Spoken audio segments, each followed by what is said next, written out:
Breaking news Mahatma Gandhi bus station shut down చేశారు. ఆసియాలోనే రెండో అతిపెద్ద బస్ స్టేషన్ గా ఎంజీబీఎస్ మొదటిసారి నిర్మానుష్యంగా మారింది. దసరా సెలవులు కావడంతో నిన్నటి వరకు భారీగా ప్రయాణికులతో కిక్కిరిసిన ఎంజీబీఎస్ ఇవాళ షట్ డౌన్ అయింది.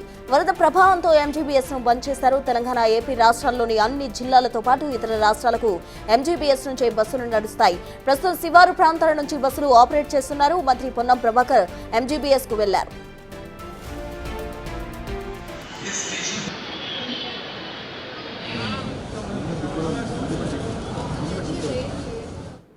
ఎంజీబీఎస్ షట్ డౌన్ కు సంబంధించి పూర్తి డీటెయిల్స్ మా ప్రతినిధి విజయ్ లైవ్ లో అందిస్తారు. విజయ్, ప్రసూన, ఆసియాలోనే అతి పెద్ద బస్టాండ్ అయినటువంటి మహాత్మా గాంధీ బస్ స్టేషన్ ఒక్కసారిగా నిర్మానుష్యంగా మారిపోయింది. నిన్న రాత్రి వచ్చినటువంటి మూసీ ప్రవాహం కారణంగా అయితే పూర్తిగా బస్ స్టేషన్ని ఆర్టీసీ అధికారులు అయితే క్లోజ్ చేసినటువంటి సిచ్యువేషన్ అయితే నెలకొందనే చెప్పాలి. అయితే నిన్నటి వరకు దసరా సెలవులు ఉండడంతో నిన్నటి వరకు ప్రయాణికులతో కిక్కిరిసిపోయినటువంటి ఎంజీ బస్ స్టేషన్ ఒక్కసారిగా నిర్మానుష్యంగా మారిపోయింది. ఇటు ఈ పరిస్థితిని సమీక్షించడానికి కొద్దిసేపటి క్రితమే రాష్ట్ర రవాణా శాఖ మంత్రి పొన్నం ప్రభాకర్తో పాటు ఇక్కడ హైదరాబాద్ కలెక్టర్ కూడా దాసరి హరిచంద్రతో పాటు సిటీ మేయర్ విజయలక్ష్మి, గద్వాల విజయలక్ష్మి కూడా ఈ యొక్క బస్టాండ్ అయితే సందర్శించారు. అలాగే స్థానికంగా ఇక్కడ ఉన్నటువంటి వర్కర్స్ కావచ్చు, ఎస్డిఆర్ఎఫ్ సిబ్బంది కావచ్చు, అలాగే డిఆర్ఎఫ్ సిబ్బంది కావచ్చు, నిన్న రాత్రి నుంచి కూడా సహాయక చర్యలు చేసి ప్రయాణికులు లోపల ఉన్నటువంటి ప్రయాణికుల్ని తాళ సాయంతో కూడా బయటకైతే పంపించారు. ముఖ్యంగా ఇప్పుడు ఇటు మూసి రిటైనింగ్ వాల్ ఏదైతే కనిపిస్తూ ఉందో మనకు, ఆ వాల్ అంతా కూడా సుమారుగా ఆ వాల్ ఎత్తు వరదంతా కూడా లోపలికి అయితే వచ్చింది. ఇప్పుడు మనం నిల్చున్న ప్లేస్ అంతా కూడా పూర్తిగా నీట మునిగినటువంటి సందర్భం కూడా నిన్న నెలకొంది. సో ఇప్పుడు ఆ రిటైనింగ్ వాల్ అదంతా కూడా రిపేర్ అయితే చేస్తూ ఉన్నారు. ఒక పక్క ఏదైతే ఇసుక మూటలు కావచ్చు, అలాగే సిమెంట్ కంకర మిశ్రమాన్ని కలిపి రిటైనింగ్ వాల్ దెబ్బతిన్న చోట కూడా మూసి వరద ప్రవాహం ఏదైతే ఉందో అది లోపలికి రాకుండా అటు మాన్సూన్ డిజాస్టర్ మేనేజ్మెంట్ టీమ్స్ అయితే పనిచేస్తూ ఉన్నాయి. ముఖ్యంగా ఇటు హైడ్రా టీమ్స్ కూడా యాక్టివ్ అయిపోయినటువంటి పరిస్థితి కూడా నెలకొంది. అయితే ఒక్కసారిగా ఇటు రాష్ట్రం నుంచి కావచ్చు, ఇటు ఆంధ్రప్రదేశ్ కావచ్చు, కర్ణాటక కావచ్చు, మొత్తం అంతా కూడా సౌత్ ఇండియాలోనే ఎక్కువ మొత్తం వరకు కూడా ఇటు ఎంజీబీఎస్ నుంచి అనేక రకాల బస్సులు అయితే వెళ్తూ ఉంటాయి.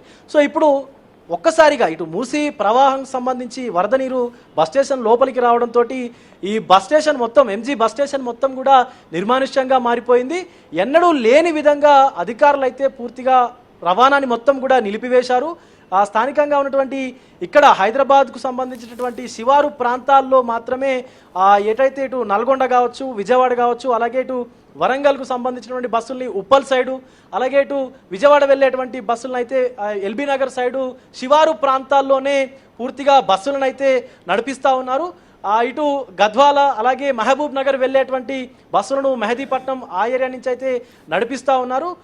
కొద్దిసేపటి క్రితమే ఇక్కడికి రాష్ట్ర రవాణా శాఖ మంత్రి పొన్నం ప్రభాకర్ కూడా ఈ బస్ స్టేషన్ మొత్తం సందర్శించి, అంటే మొత్తం ఏదైనా ప్రయాణికులు ఎవరైనా సరే వారి ప్రయాణాలు చేయాలనుకుంటే శివారు ప్రాంతాల నుంచి వెళ్ళడమే ఉత్తమం. అలాగే ఎంజీ బస్ స్టేషన్ వైపు అయితే రావద్దంటూ కూడా చెప్తా ఉన్నారు. ఎందుకంటే ఇక్కడ బస్సులు లేవు. ముఖ్యంగా వరద ఉధృతి ఇంకా కూడా, మూసి వరద ఉధృతి ఇంకా కూడా కొనసాగుతూ ఉంది.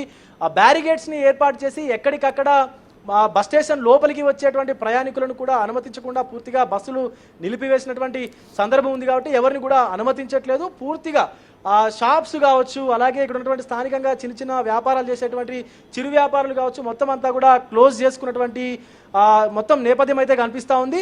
అయితే ఇటు ఆర్టీసీ ఉద్యోగులు కూడా ప్రయాణికులకు ఇబ్బంది కలగకుండా, అంటే ముందే పండగ సీజన్ ఉంది కాబట్టి సద్దుల బతుకమ్మ, అలాగే దసరా పండుగలు ఉన్నాయి కాబట్టి సో ప్రయాణికులకు అసౌకర్యం కలగకుండా హైదరాబాద్ శివారు ప్రాంతాల నుంచి కూడా ఆర్టీసీకి సంబంధించి ప్రత్యేక సర్వీసులను కూడా ఏర్పాటు చేశారు. అయితే ఇటు వారి ప్రయాణాలను కొనసాగించాలనుకున్నటువంటి ప్రయాణికులందరూ కూడా శివారు ప్రాంతాల నుంచి వెళ్ళడమే ఉత్తమం అంటూ కూడా ఆర్టీసీ అధికారులు అయితే చెప్తా ఉన్నారు. ఎందుకంటే లోపలికి వచ్చి ట్రాఫిక్లో ఇబ్బంది పడే బదులు అటు నుంచి అటు శివారు ప్రాంతాల్లోకి వెళ్ళి అవుట్స్కట్స్ నుంచి వెళ్ళడమే సులువైన మార్గం అంటూ కూడా ప్రయాణికులకైతే విజ్ఞప్తులు చేస్తూ ఉన్నారు ఇటు ఆర్టీసీ ఉద్యోగులు కూడా. మరొక పక్క ఇటు మూసి పరివాహక ప్రాంతంలో ఉన్నటువంటి ప్రజలందరూ కూడా ఈ వరద ఉధృతికి తీవ్ర ఇబ్బందులు పడ్డారు. వారి కోసం ప్రత్యేకమైనటువంటి షెల్టర్స్ని కూడా, పునరావాస కేంద్రాలను కూడా ఏర్పాటు చేసినట్లుగా అయితే మంత్రి పొన్నం ప్రభాకర్ చెప్పడంతో పాటు ముఖ్యంగా ఇక్కడ శానిటైజేషన్ వర్క్స్ అయితే కూడా కొనసాగుతూ ఉన్నాయని చెప్పొచ్చు. ఎందుకంటే ఈ వరద ప్రవాహం అనేది అటు జంట జలాశయాల నుంచి వచ్చినటువంటి వరద నీరు కారణంగా లోపలికి బస్ స్టేషన్కి అయితే వచ్చినట్టుగా కూడా మనకు తెలుస్తుంది. అయితే ఈ వరద కారణంగా ఏదైనా అంటువ్యాధులు కూడా ప్రబలకుండా శానిటైజేషన్ వర్క్స్ కూడా కొనసాగిస్తూ ఉన్నారు అధికారులు. ముఖ్యంగా అంటువ్యాధులు ప్రబలకుండా శానిటైజేషన్, బ్లీచింగ్ కావచ్చు, అలాగే ఇతర ఏదైతే శానిటైజేషన్ వర్క్స్ ఉంటాయో అవన్నీ కూడా కంప్లీట్ చేస్తూ ఉన్నారు.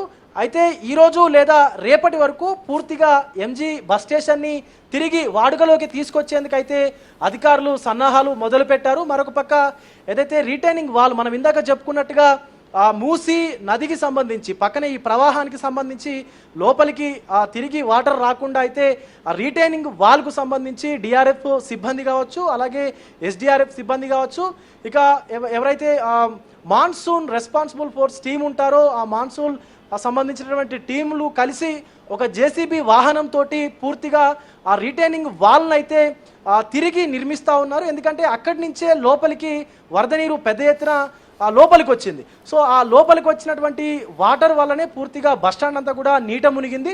సో ఇది ఇప్పుడు మనకి అధికారులు ఎక్కడైతే కనిపిస్తూ ఉన్నారో అక్కడ మిషన్ కనిపిస్తూ ఉంది కదా, జేసీబీ వాహనం కూడా కనిపిస్తూ ఉంది. సో ఆ వాహనంతో ఆ లోపల ఉన్నటువంటి రీటైనింగ్ వాల్తో పాటు ఆ మూసీ ప్రవాహానికి ఆనుకొని ఉన్నటువంటి రీటైలింగ్ వాల్ని కూడా దాన్ని క్లియర్ చేస్తూ ఉన్నారు. అలాగే ఆ వాల్ దెబ్బతిన్న చోట ఆ మట్టి అలాగే ఇసుక మూటల్ని కూడా అధికారులు అయితే వేస్తూ ఉన్నారు.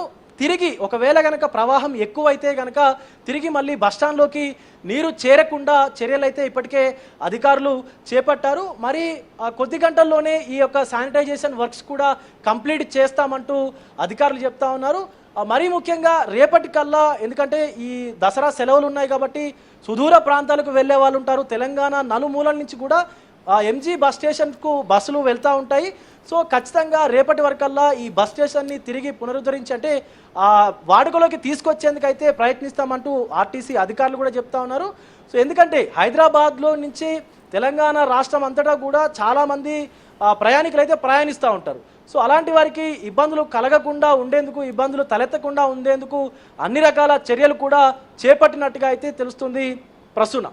Right Vijay, thank you. మొత్తంగా మూసీ ఎఫెక్ట్ ఎంజీబీఎస్ పై పడింది అని చెప్పొచ్చు. ఇప్పటికే అధికారులు అక్కడ పర్యటిస్తూ ఉన్నారు. మంత్రి పొన్నం కూడా అటు శివారు ప్రాంతాల నుంచి కూడా బస్సెస్ కొన్ని అవైలబుల్ గా ఉన్నాయి, వాటిని యూజ్ చేసుకోవాలంటూ కూడా ఆదేశాలు జారీ చేశారు. అయితే మొత్తంగా దేశంలోనే రెండవ అతిపెద్ద బస్ స్టేషన్ గా ఉన్న ఎంజీబీఎస్ మొట్టమొదటిసారిగా కూడా మూతపడిందని చెప్పుకోవాలి.